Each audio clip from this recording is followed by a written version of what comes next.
Welcome back to Timeless Messages from the I Ching. This is Stephen. Thanks for tuning in. I hope you're doing well. So today's question for this particular video is, how can viewers let more helpful energies into their lives?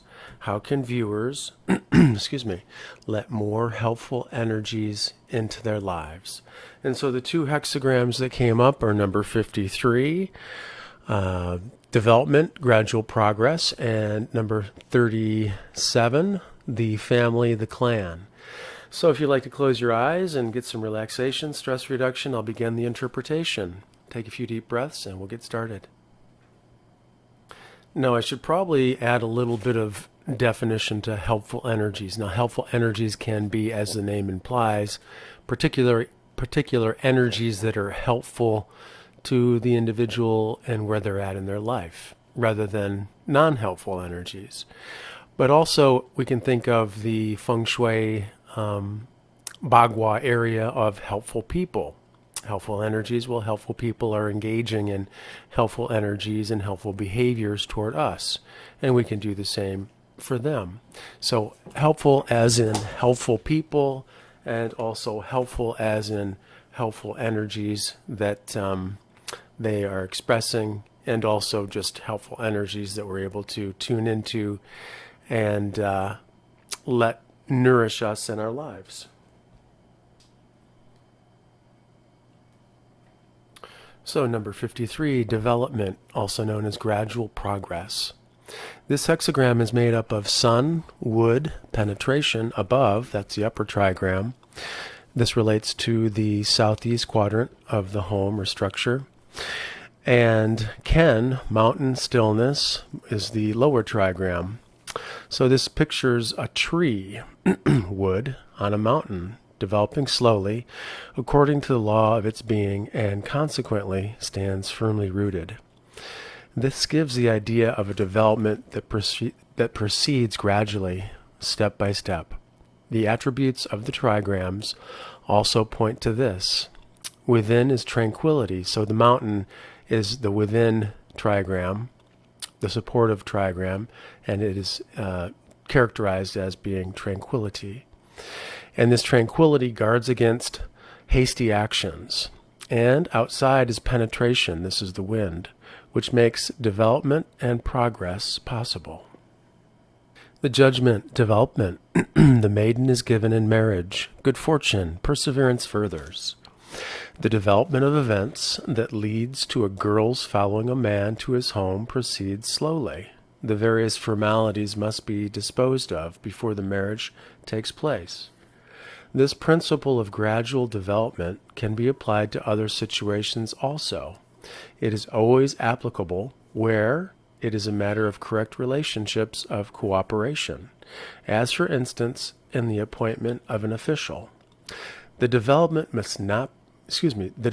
must be allowed to take its proper course. Hasty action would not be wise. This is also true, finally, of any effort to exert influence upon others. For here, too, the essential factor is a correct way of development through cultivation of one's own personality. No influence, such as that exerted by agitators, has a lasting effect. Within the personality, too, the development must follow the same course if lasting results are to be achieved. Gentleness that is adaptable, but at the same time penetrating like the wind, is the outer form that should proceed from inner calm or tranquility of the mountain. And the very gradualness of this development makes it necessary to have perseverance. For perseverance alone prevents slow progress from dwindling to nothing. So here we have the idea of how can we assist or let more helpful energies into our lives. And the idea is a gradual progress, a step-by-step progress, just like a tree that grows atop a mountain. It's not going to grow super fast, but as it grows slowly and surely, it will have that development that it's set up for. And by being in a state of tranquility, we can assist this gradual progress, because it may be a slow process. We'll have to hang in there and understand that it's not going to happen overnight. And if we can maintain that tranquility and inner calm and keep cultivating our own inner personality, then we can not only experience greater effects from this development, but our character and our personality will have more lasting effect upon others. And if that's the case, then that lasting effect will come back to visit us in a positive way in the form of help, in the form of helpful energies as well. For as we are putting out, such as working on ourselves, being helpful to others, and allowing this gradual development, this gradual progress to occur without haste and without impatience, we do allow it to actually happen. And our behavior and the cultivation of our inner character and our inner personality will assist us in achieving these lasting results. And the helpful people and the helpful energies will then just naturally, more easily be able to come into your life and assist you. The image, actually, let's back up 1 second here. Here we go. Within the personality, development must follow the same course if lasting results are to be achieved. So gentleness that's adaptable but is also penetrating is the outer form that should proceed from that inner tranquility and inner calm. And because this is a very gradual progress, this development takes its time, it's necessary for you to have perseverance, because that perseverance will prevent this slow progress from dwindling down to nothing. The image on the mountain, a tree, the image of development. Thus the superior man abides in dignity and virtue in order to improve the mores. The mores are like the morals of society or culture. The tree on the mountain is visible from afar, and its development influences the landscape of the entire region. The tree does not shoot up like a swamp plant. Its growth proceeds gradually. Thus, also the work of influencing people can be only gradual. No sudden influence or awakening is of lasting effect. Progress must be quite gradual, and in order to obtain such progress in public opinion and in the mores or morals of the people, it is necessary for the personality to acquire influence and weight. W-E-I-G-H-T. This comes about through careful and constant work on one's own moral development. So here we have the idea of the tree being visible from afar because it's on the top of the mountain, and it's developing gradually. As mentioned before, its growth proceeds very slowly. And here we have the similarity to the idea of influencing people can also be a very gradual progress that takes time. So no sudden influence or awakening has lasting effects. So we have to bear this in mind, and in order to obtain such progress, or we could infuse the idea of, in order to obtain more helpful energies in terms of our life experience, in terms of our interactions, and in public opinion, in relationship with others, and in the morals or the mores of the people, it's necessary for us in our personality to acquire influence and weight, depth, W-E-I-G-H-T, or heaviness. And this type of influence that we have, this type of development of the personality that acquires influence and weight, or weightiness, it will only come through careful and constant work on our own moral development. So here we have a hint as to how to help that helpful energy and helpful people to come more fully into our lives to assist us, and it is by being patient, being persevering, and also remembering that it's important for us to cultivate our personality so it can acquire weight and influence. And we must have careful and constant work on our own moral development. Now the changing lines, just one changing line. The 6 at the beginning means the wild goose gradually draws near the shore. The young son is in danger. There is talk. No blame. All the individual lines in this hexagram symbolize the gradual flight of a wild goose. The wild goose is a symbol of conjugal fidelity, that is, loyalty in marriage, because it is believed that this bird, the wild goose, never takes another mate, even after the death of the first mate. The initial line suggests the first resting place in the flight of water birds from the water to the heights. Here they're flying from the water up to the lower portions of the mountain, and the shore is reached. This situation depicts that of a lonely young man who is just starting out to make his way in life. And since no one comes to help this lonely young man, his first steps are slow and hesitant. And this lonely young man is surrounded by danger. So naturally, he is subjected to much criticism. But these very difficulties keep him from being too hasty, and his progress is successful. So in this image, we have the idea of a lonely young man who is beset with difficulties, but on the flip side of that coin, the difficulties are actually working to his benefit and keeping him from being too hasty or impatient, and therefore ushering in successful progress for him. So this is an example of how sometimes things that appear to be negatively impacting us in our lives, actually work to our benefit. So the other idea is that this is a gradual progress. Again, this is reiterated here because the the line that changes from a yin to a yang line is depicting the flight of a wild goose, and this is it's a gradual progress. And also, this wild goose is a symbol of loyalty in terms of relationship. It does not take another mate after its first mate has died. So here's another hint as to how to help foster helpful energies. Loyalty, being loyal, and taking things slowly. The gradual flight of the wild goose from the water to the lower levels of the mountain.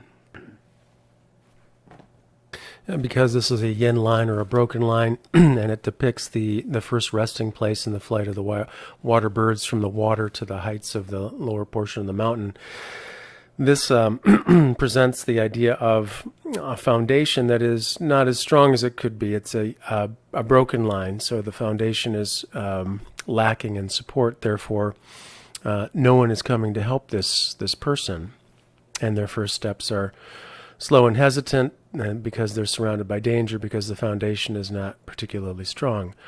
But these very difficulties will keep this person from being too impatient or hasty, and then the progress will come through. And this progress we can think of as the helpful energies can come through as this process unfolds. As this foundation changes in the first hexagram to the yang line in the second hexagram, the situation changes and the foundation becomes more solidified and supportive. And those types of helpful energies are then more able to come and assist this person. Moving from the first hexagram to the second, we have number 37, Chia Gen, the family, also known as the clan. The gentle wind is the upper trigram, and the clinging fire is the lower trigram. The gentle wind represents the southeast quadrant, and Li, the clinging fire, represents the south. So the southeast and the south are being spoken of and activated in this particular hexagram. So this hexagram represents the laws obtained within the family, and the strong line at the top represents the father, and the lowest line at the bottom represents the son. The strong line in the fifth place, just below the top line, represents the husband, and the yielding second line represents the wife. And on the other hand, the two strong lines in the fifth and the third place represent two brothers. And the two weak lines correlate with them in the fourth and second place represent their respective wives. And thus all the connections and relationships within a family find their appropriate expression. And each individual line has the character according with its place. The fact that a strong line occupies the sixth position, where a weak line might be expected, indicates very clearly that the strong leadership indicates very clearly the strong type of leadership that must come from the head of a family. The line is to be considered here not in its quality as the sixth, but in its quality as the top line. For the family shows the laws that operate within a household that are transferred to outside life and keep the state and the world in general in order. The symbol or the influence that goes out from within the family is represented by the symbol of the wind created by fire. So here we have the fire at the bottom, trigram, and the wind above that, and as the fire burns, it pushes out this warm, hot air. And this is the symbol of the energy, the influence that goes out from within the family. So the family, the judgment, the family, the perseverance of the woman furthers. The foundation of a family is a relationship between husband and wife. The tie that holds the family together lies in the loyalty and perseverance of the wife. Her place is within the second line. Within would be the lower trigram, while that of the husband is without, the upper trigram, the fifth line. It is in accord with the great laws of nature that husband and wife take their proper places. And within the family, a strong authority is needed, and this is represented by the parents. If a father is really a father, and the son is really a son, if the elder brother fulfills his position, and the younger brother fulfills his, if the husband is really a husband, and the wife is really a wife, then the family is in order. And when the family is in order, all the social relationships of mankind will be in order. 3 of the 5 social relationships are to be found within the family, this particular hexagram.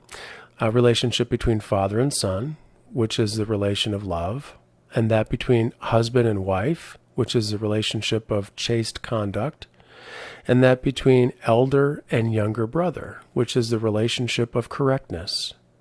The loving reverence of the son is then carried over to the prince in the form of faithfulness to duty. The affection and correctness of behavior existing between the 2 brothers are extended to a friend in the form of loyalty, and to a person of superior rank in the form of deference. Deference meaning submitting. I think I wrote that down. 1 second, please. So deference is humble submission and respect. So the family is a representative of society in a very small embryo form. The family is the native soil on which performance of moral duty is made easy through natural affection, so that when a small circle of people, a basis of moral practice is created. And this is later widened to include human relationships in general, outside of the family. So essentially the family becomes this template, or this example, this archetype of how we can strengthen society and relationships in general. The image, wind comes forth from fire, the image of the family. Thus the superior man has substance in his words and duration in his way of life. Heat creates energy, and this is signified by the wind that is stirred up by the fire and comes forth from it. This represents influence that works from within to without, or from within to outside. The same thing is needed in the regulation of a family. Here too the influence on others must proceed from one's own person. In order to be capable of producing such an influence, one's words must have power. And this they can have only if they are based on something real, just as flame depends on its fuel, wood. Words have influence only when they are pertinent and clearly related to definite circumstances. General talks have no effect whatsoever. Furthermore, the words must be supported by one's entire conduct, just as the wind is made effective by its duration. Only firm and consistent conduct will make such an impression on others that they can adapt and conform to it. For if words and conduct are not in accord or agreement, and they're not consistent, words and conduct will have no effect. The Ching goes on to discuss as well that admonitions have no effect whatsoever, and this is in regards to one's words and having one's words and character in accord. So an admonition is defined as warning or reprimanding someone firmly. So best to not reprimand people firmly and so forth, and try to keep your words as pleasant as possible, and try not to create hostility in others if need be or if possible. So again, the idea of the family, it's the society in a microcosm. Everything that happens in the family unit then influences one's experiences in the outer world with others. And here, the idea of improving or allowing more helpful energies into your life, perhaps looking towards your family and how these interactions and relationships can be improved. How can these relationships be enhanced or put into a context or into an order that is allowing consistently good energy to come through, just as the wind is made effective by its ceaseless blowing in particular directions. Its duration makes it powerful. So our conduct should be like the wind, in that its duration is consistent. If we can have consistent good conduct and our words are in alignment with our conduct, then there's going to be a consistent energy flow that others are going to pick up on, and it's going to feed not only them, but it's going to feed us, and it's going to feed the helpful energy that exists in your own life. So when the family is, let's say, not too healthy, then we can see effects in the outer world, and it's not a helpful type of energy that's expressed when the family dynamic or the family unit to which one comes is suffering, is filled with argument, debate, difficult conflict, and so forth. Then that just has to transfer to the outer relationships that we have with others. So the idea of trying to keep this family dynamic in a very positive energy flow can be very beneficial. And the other idea, it's important to stay clear of anger as much as possible. The influence that goes out from within a family is represented by the symbol of the wind that's created by fire. So that wind that's created by fire is hot, or at the very least, it's very warm. And this could be related to passionate words, to allowing that type of heat to come forth, to issue forth from your own words or your conduct. And this is not a good idea unless it's absolutely necessary to your survival or to someone else's survival, or to getting some point out that absolutely must come out in this fashion. In general, these types of angry expressions don't produce lasting effect in terms of bringing helpful energies into your life. Actually, they bring more non-helpful energies, and anger tends to lead, the expression of these types of angers tends to lead to hurt feelings for others and guilt for oneself, and then they have to go through the whole process of healing from that. So as the representative or the influence that comes out from the family is shown from the image or the picture of wind that's created by fire, it's important to keep the emotions, the intense, passionate, angry emotions somewhat in check. And also it talks about all the different people in the family in terms of the importance of each person, and if they're doing their role, their position, if they're fulfilling their duty, if the father really is a father and the son a son, and so forth. If the husband is a husband and the wife is a wife, and if the wife is loyal and persevering, as she is the person that essentially holds the family together in many respects. All these things, if these are kept in good order, then when the family's in order, all social relationships in humanity will be in order. So this again talks about the microcosm of family, and how if we cultivate and care for this interaction and we work on our own personality and develop influence and weight, as was shared by the first hexagram, they both play off each other very nicely, because they do talk about the importance of working on one's character, one's inner personality, letting your words and your conduct be in agreement with one another, and so forth. And all of this can point to the idea of allowing more helpful energies and helpful people into your life. All these concepts of working on yourself, allowing your personality and your character to develop strength, influence, and weight, and patience, and not being hasty in terms of your words, not being fiery in terms of chastising others, admonishing them, bringing them into the open, and criticizing them in a way that creates humility for them, not reprimanding them firmly, deferring with humble submission and respect, and trying to keep a level of balance and harmony as much as possible. And just like fire needs wood to sustain itself, so our words and our conduct should be based on something real that endures, not just something that is fleeting that does not endure. So we have to ask ourselves, what are we clinging to? What are our words clinging to? What are they based on? What is our conduct based upon? And is this a source of our words and source of our conduct? Is this of merit? Is this virtuous? Is this lasting? Are we of service to others? Are we helping others?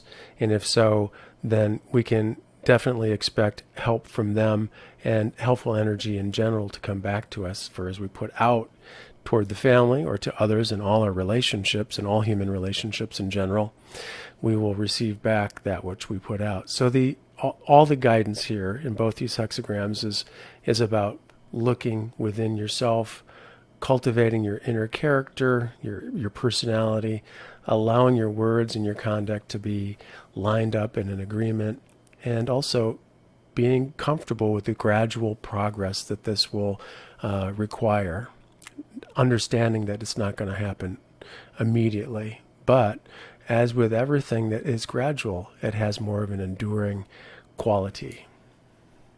So these are the ideas that came forth today in regards to allowing more helpful energies into your life. I would listen to these ideas once again and write down some of the more important ideas that came through, and see if you can apply these in your daily experience.